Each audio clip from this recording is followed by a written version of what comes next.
Imagine you're cruising down the road full of energy when, bam! A sudden accident flips your world upside down, or a health crisis sends you into a coma. Your heart races as doctors scramble, but here's the kicker. Uncontrolled diabetes could make saving you a dangerous gamble, spiking risks of infections or heart failure. Scary, right? Don't worry, because you're about to unlock the ultimate guide to mastering diabetes. In this video, we're bursting with life-changing tips, must-know strategies that could transform your future. Whether you're newly diagnosed or a diabetes pro, stay with us to discover how to live boldly, dodge complications, and thrive no matter what life throws at you. Let's dive in and revolutionize your diabetes journey together. Before we dive into the core explanation of what diabetes is and how it affects the body, let's first address the most frequently asked questions that people have. These are genuine concerns shared by both newly diagnosed and long-term diabetic patients, and answering them clearly will help everyone manage their condition with greater confidence and clarity. Let's begin by understanding the categories of blood sugar levels and types of diabetes. A non-diabetic person generally has fasting blood sugar between 70 to 99 mg/dL, post-meal sugar less than 140 mg/dL, and an HbA1c below 5.7%. A pre-diabetic person has fasting levels between 100 to 125 mg/dL, post-meal sugar between 140 to 199 mg/dL, and an HbA1c between 5.7% and 6.4%. A diabetic individual is diagnosed when fasting sugar is 126 mg/dL or higher, post-meal sugar is 200 mg/dL or more, and HbA1c is 6.5% or above. There are also two main types of diabetes. Type 1. Diabetes is an autoimmune condition where the body destroys its own insulin-producing cells, leading to very little or no insulin production. It usually occurs in children or young adults and requires lifelong insulin therapy.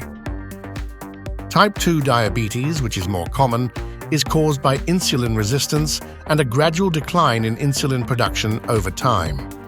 It can often be managed with lifestyle changes, oral medications, and sometimes insulin.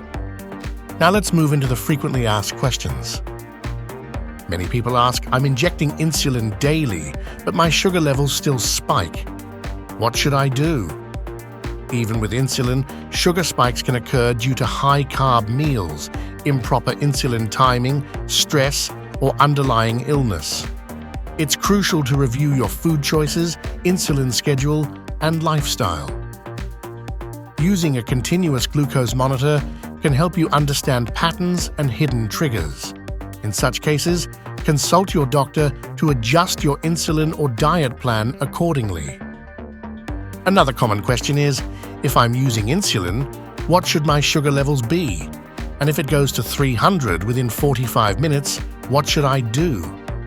Ideally, blood sugar before meals should be between 80 and 130 mg/dL, and 2 hours after meals should be below 180 mg/dL. If your sugar jumps to 300 soon after eating, it may be due to consuming fast-digesting carbohydrates or incorrect insulin timing. In this situation, stay calm, drink water, consider light activity like walking, and consult your doctor. Avoid self-correcting with insulin unless medically advised, as it can lead to dangerous drops. The next doubt is about timing and dosage. How is insulin adjusted, and when should I check sugar after meals? Insulin is adjusted based on personal sugar patterns. You should monitor your blood sugar before meals and 2 hours after eating. This helps assess how food and insulin interact, giving your doctor valuable data to optimize your insulin dose. A very important concern is, can type 2 diabetes turn into type 1? Even if I take good care of my health, is it still possible? And if yes, how long does it take? Years. The answer is no. Type 2 diabetes does not convert into type 1. They are two different diseases. However, if type 2 diabetes is not managed well, the pancreas may eventually stop producing insulin altogether, requiring insulin injections just like type 1. This progression can be delayed for 10 to 15 years or longer with proper care and lifestyle changes. People often wonder, why do doctors say diabetes is dangerous if it is not maintained properly? The reason is that uncontrolled diabetes silently damages blood vessels, nerves, kidneys, eyes, and the heart. Over time, this increases the risk of strokes, heart attacks, blindness, kidney failure, amputations, and more. Diabetes may not cause immediate symptoms, but the long-term complications are serious if left unmanaged. One frequently asked dietary question is, can I eat a big portion of rice while taking insulin? The answer is no. Large portions of rice, especially white rice, lead to rapid blood sugar spikes. Insulin may not act fast enough to cover such meals. Instead, eat smaller portions and combine rice with fiber-rich vegetables and protein to slow digestion and reduce the sugar spike. Here's another real-life scenario. My morning sugar was 105, but after 3 hours without eating, it rose to 135. Why? This is likely due to a phenomenon known as the dawn effect, where your liver releases stored glucose to prepare your body for the day. This is common in diabetics and can be managed by adjusting your medication or evening insulin dose with your doctor's help. A practical treatment-related question is, when should I increase my insulin dose if my readings are still high? You should never increase insulin based on a single high reading. Instead, observe sugar levels consistently over 3 to 5 days and only adjust insulin under your doctor's guidance. Self-adjustment can be risky and lead to hyperglycemia. Another common doubt is, I have type 2 diabetes. Can I take insulin? If yes, what kind of insulin should I take? Yes, many type 2 diabetics use insulin when oral medications aren't enough. You might start with long-acting insulin, taken once a day, and your doctor may add rapid-acting insulin before meals if needed. The type depends on your routine, sugar levels, and lifestyle. Finally, people ask, if my glucometer shows normal sugar levels, how can I be sure it's accurate? To ensure accurate results, always wash your hands before testing, use reliable glucometers and strips, and monitor regularly. It's also recommended to get an HbA1c blood test every 3 months or use a continuous glucose monitor for a more detailed sugar profile. Now let's dive into the main subject. So, what exactly is diabetes? It's a chronic condition where your body struggles to regulate blood sugar or glucose, your cell's main energy source. Normally, your pancreas pumps out insulin, a hormone that acts like a key, letting glucose into cells. A healthy pancreas churns out about 0.5 to 1 unit of insulin per kilogram of body weight daily, tweaking production based on your meals and activity. But in diabetes, this system goes haywire. Type 1 diabetes, often hitting kids or young adults, is an autoimmune attack that destroys insulin-producing cells, leaving the pancreas helpless. Type 2, the most common form, happens when your body resists insulin or the pancreas can't keep up, tied to factors like obesity or genetics. Gestational diabetes strikes during pregnancy, usually fading after childbirth, but raising type 2 risks later. Rare forms like monogenic diabetes also exist. Left unchecked, high blood sugar or hyperglycemia silently damages your body, setting the stage for serious trouble. Diabetes affects the body in both subtle and severe ways. Early symptoms include excessive thirst, fatigue, frequent urination, blurred vision, slow healing cuts, and sudden weight loss for type 1. Over time, high blood sugar damages blood vessels, increasing the risk of heart attacks, strokes, nerve pain, kidney failure, and vision loss. Poor circulation raises the chances of foot infections, sometimes leading to amputations, while skin becomes more prone to infections. In pregnancy, diabetes increases risks like birth defects and pre-eclampsia, requiring strict blood sugar control. Managing the condition can also take a toll on mental health, leading to distress or depression. Ignoring diabetes risks emergencies like diabetic ketoacidosis, type 1, or hyperosmolar hyperglycemic state, type 2, both potentially life-threatening. Early signs like fatigue or thirst can seem normal, and type 2 often remains undetected without routine blood tests. If you have risk factors like family history, obesity, or being over 45, get screened promptly.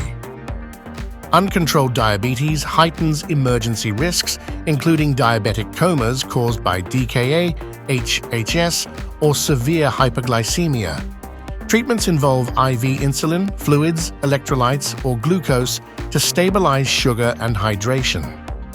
Non-diabetic comas may stem from brain injuries, strokes, seizures, or infections. Diabetes complicates recovery as high sugar slows healing, high BP worsens brain swelling, and thyroid issues disrupt metabolism. Doctors stabilize you with oxygen, ventilators, or surgery, treating the cause, say clot busters for strokes or antibiotics for infections, while controlling brain swelling. They'll manage your diabetes with IV insulin, BP with drugs like labetalol, and thyroid with meds like levothyroxine based on tests. Without quick action, any coma risks brain damage or worse, so keeping your conditions in check is critical. Ever wonder why doctors hit pause on surgeries if your blood sugar or BP is out of control? High blood sugar weakens your immune system, making infections more likely, and slows wound healing by choking blood flow. It can even spark DKA or HHS during surgery. High BP raises risks of heart attack, stroke, or bleeding under anesthesia, and together they strain your heart and kidneys. For elective surgeries, doctors wait until your A1C is below 7-8% and BP is under 140/90 mmHg, achieved with meds, diet, and lifestyle. For urgent cases, they'll hospitalize you first, using insulin infusions and antihypertensive to stabilize you. Post-surgery, close monitoring prevents infections or delays. By managing your diabetes and BP, you clear the path for safer care. Treatment depends on your diabetes type. Type 1 means lifelong insulin via injections or pumps, paired with carb counting and exercise.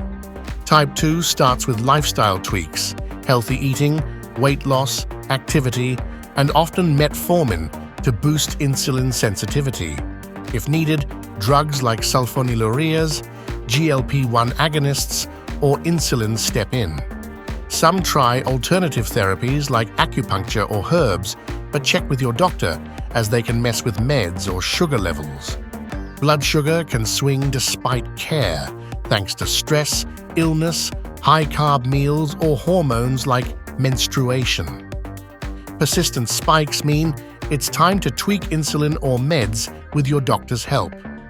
Staying proactive keeps you in the driver's seat. Monitoring is key to diabetes management. Regular checks help track trends, adjust insulin, and prevent complications. Blood glucose meters like Accu-Check or Contour Next measure sugar levels before meals, after eating, or during illness, aiming for 80-130 mg/dL fasting and under 180 mg/dL post-meal. CGMs like Dexcom G7 or Freestyle Libre 3 provide real-time tracking, ideal for insulin users or those prone to lows. Log readings with apps or notebooks to share with your doctor. Choose FDA-approved devices and check insurance coverage to stay ahead. Medications keep diabetes in check. Type 1 relies on insulin, rapid-acting, long-acting, or premixed, replacing what your pancreas can't make. Type 2 might use metformin, DPP-4 inhibitors, SGLT2 inhibitors, or insulin if needed. Insulin's safe because it's a natural hormone, and modern analogs like Humalog or Lantus mimic your body's rhythm, cutting risks like hyperglycemia when dosed right. In type 2, insulin eases the pancreas's load, possibly preserving early function, but it doesn't fix beta cells. Myths scare people. Insulin's not a last resort, doesn't cause addiction, and tiny needles or pumps make it easy. Fear of needles or stigma fades with education, so lean on your healthcare team. Self-care is crucial for diabetes management. Take rapid-acting insulin 5-15 minutes before meals, using your insulin-to-carb ratio like 1 unit per 10-15 grams of carbs. If post-meal sugar spikes above 180 mg/dl, check timing or carb intake. A corrective dose, as advised by your doctor, can help, but avoid stacking insulin to prevent lows. Track carbs with apps like MyFitnessPal and adjust for exercise or stress. For example, if 6 units for 60 grams of carbs leaves you at 200 mg/dl, try a 1:8 ratio with doctor approval. Never skip basal insulin or double dose without guidance. Focus on nutrient-rich foods, exercise 150 minutes weekly, get 7-9 hours of sleep, and manage stress with yoga or meditation. Annual screenings like eye exams, kidney tests, foot checks, and lipid panels are essential for overall health. For emergencies, wear a medical ID bracelet stating you have diabetes and carry glucose tabs or glucagon. Teach loved ones to spot lows, highs, and use glucagon if you're out. Regular checkups keep complications at bay. If you've got diabetes, hypertension, and thyroid disease, your diet is your superpower. Go for low glycemic, low sodium, nutrient-packed foods to steady blood sugar, lower BP, and support thyroid function. Load up on non-starchy veggies, spinach, broccoli, zucchini for fiber and antioxidants. Choose whole grains like quinoa, brown rice, or oats, keeping carbs at 30-45 grams per meal. Lean proteins, chicken, fish like salmon, tofu, or lentils fuel muscles, while healthy fats from olive oil, avocados, or almonds boost insulin sensitivity. Low-fat dairy like Greek yogurt adds calcium, and small fruit portions, berries, apples, deliver fiber. For thyroid health, get iodine from fish, selenium from Brazil nuts, and zinc from pumpkin seeds. Tailor to your culture. Swap quinoa for brown rice in Indian curries or grilled fish Mediterranean style. For kids with type 1, parents can pack balanced school lunches and count carbs. Drink 8-10 cups of water daily. Skip white bread, sugary drinks, and processed foods that spike sugar. Keep sodium under 2,300 milligrams, avoiding chips or pickles. Limit butter, red meat, excessive caffeine, and raw cruciferous veggies if hypothyroid. Cooking makes them safe. A sample day? Oats with berries and an egg for breakfast, quinoa salad with salmon and green beans for dinner, almonds for a snack. Space meals evenly, take thyroid meds on an empty stomach, and track carbs diligently. Can you boost your pancreas health? In type 1, insulin-producing cells are gone, so focus on overall wellness to manage diabetes better. In type 2, early weight loss, diet, and exercise can ease pancreas strain, improving insulin sensitivity. Eat low GI foods, legumes, greens, and avoid sugary or processed carbs. Exercise is key. 30 minutes of brisk walking or cycling 5 days a week lowers sugar, while strength training builds glucose-using muscle. Yoga cuts stress, helping diabetes, BP, and thyroid. Check sugar before workouts, carry glucose tabs for lows, and avoid intense exercise if sugar's above 250 mg/dl with ketones. Maintain a healthy weight, stay hydrated, and quit smoking to support your body. What if you could ditch insulin injections for good? The latest research on beta cell therapies is lighting the way to a potential cure, especially for type 1 diabetes. Scientists are tackling two big ideas: beta cell replacement, transplanting new insulin-making cells, and beta cell regeneration, coaxing your pancreas to grow its own. Stem cell therapies are the stars. Trials using human embryonic stem cells, (HSCs), and induced pluripotent stem cells, (iPSCs), are turning heads. In a 2024 Peking University trial, a woman with type 1 diabetes produced her own insulin after receiving iPSC-derived beta cells from her own cells, hitting target blood sugars 98% of the time. Companies like Vertex Pharmaceuticals and ViaCyte are testing HESC-derived beta-like cells, with some patients regaining insulin production, though immunosuppression drugs are still needed to stop immune rejection. Encapsulation devices like Beta O2's Beta Air shield transplanted cells while letting nutrients flow, potentially nixing lifelong meds. On the regeneration side, researchers are using drugs or gene therapies to spark beta cell growth, with mouse studies showing alpha to beta cell conversion. Challenges persist: immunosuppression risks, high costs, and ensuring cell survival, but trials backed by JDRF and the Type 1 Diabetes Grand Challenge are speeding progress. These therapies aren't mainstream yet, but talk to your doctor about clinical trials to join the revolution. You're not defined by diabetes, you're stronger than it. From dodging emergencies like accidents or comas to mastering daily care, knowledge is your shield. Monitor like a pro, eat smart, adjust insulin confidently, and lean on your healthcare team. Join diabetes communities, share this video, and book a checkup to fine-tune your plan. With these tools and hope from research like beta cell therapies, you're building a healthier, more peaceful tomorrow. Let's do this together.